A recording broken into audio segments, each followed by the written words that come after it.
Pada saat live IG Bosman minggu lalu, ada beberapa hater mengatakan dengan menulis di komen, "Fuck Bosman," memaki dan menghardik. Tapi kita mah nggak baperan, seru-seru aja. Di sisi lain, banyak sahabat yang gerah. Di sini kita harus meluruskan. Dunia politik memang kental dengan istilah propaganda. Propaganda tujuannya adalah merubah mindset untuk melindungi kepentingan pejabat. Penting untuk merubah banyak mindset agar menyetujui tindakan mereka. Kalau ada yang tidak menyetujui, maka terbaik adalah dengan membuat mereka yang idenya berbeda tersebut dibenci. Kebencian itu sesungguhnya tidak ada. Kebencian itu harus ditanam. Ketakutan juga sama, tidak ada. Ketakutan itu harus ditanam. Itulah senjata buzzer. Kebencian dan membuat ketakutan.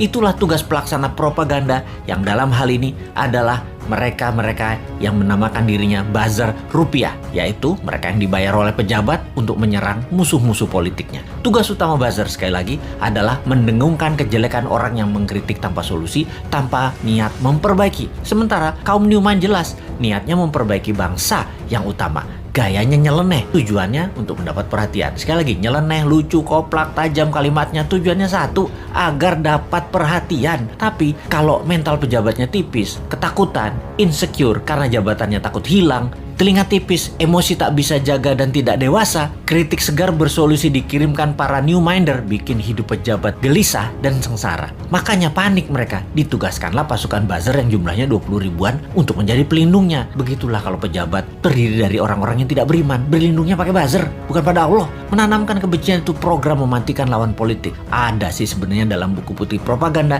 yang banyak diajarkan di akademi-akademi militer. Newmind itu sering mengkritik, namun selalu memberikan solusi. Lalu kesannya anti pemerintahan secara keseluruhan. Padahal hanya anti pada 2 orang pejabat doang.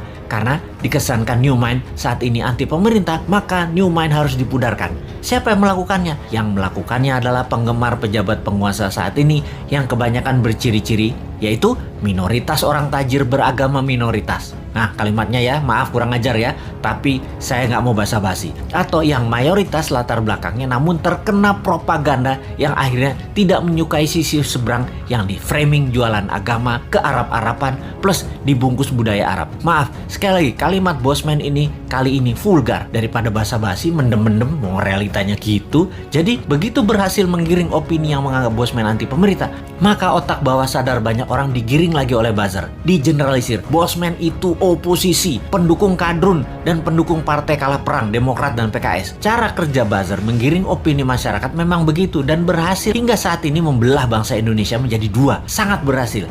Namun efeknya sekali lagi membuat bangsa ini terus aja banyak konflik. Kalau Bosman mengajak diskusi yang beda pemahaman bernegara, tidak membuat belah negara ini jadi 2. Old mind, new mind, tidak membelah rakyat di bawah tetapi menjelaskan adanya otot pengetahuan lain atau muscle knowledge yang itu akan menambah dewasa banyak pihak. Sehubungan dengan old mind versus new mind dalam konsep bernegara, Bosman mengatakan berkali-kali, new mind adalah siapa saja yang menganut MMT ekonominya, nasionalis patriotis, tidak tergantung asing bernegaranya, pro-life, mendukung sustainability lingkungan dan membuat Indonesia menjadi negara superpower di ulang tahun kemerdekaan Indonesia yang ke-100 yaitu tahun 2045. Mereka adalah para new minder. Fenomena ini, incumbent dan oposisi, keduanya pernah menjabat 20 tahun terakhir. Terbukti tidak membawa Indonesia menjadi negara superpower. Makanya new mind bertanya, 24 tahun ke depan masih mau sama mereka lagi pola pikir dan pola tindaknya? Atau mau main baru pakai bernegaranya ala new mind? Inilah demokrasi. Kalau kalah new mind legowo juga, nggak muring-muring ngacak-ngacak demo-demo, nggak baper, basi itu mah. Buktikan saja di dalam kehidupan keseharian new mind. Kalau ternyata kaum new mind lebih makmur, lebih sehat, lebih bahagia, ya monggo diadopsi secara nasional. Kita masih asik-asik aja. Jadi misi bersama jangka pendek kaum Newmind adalah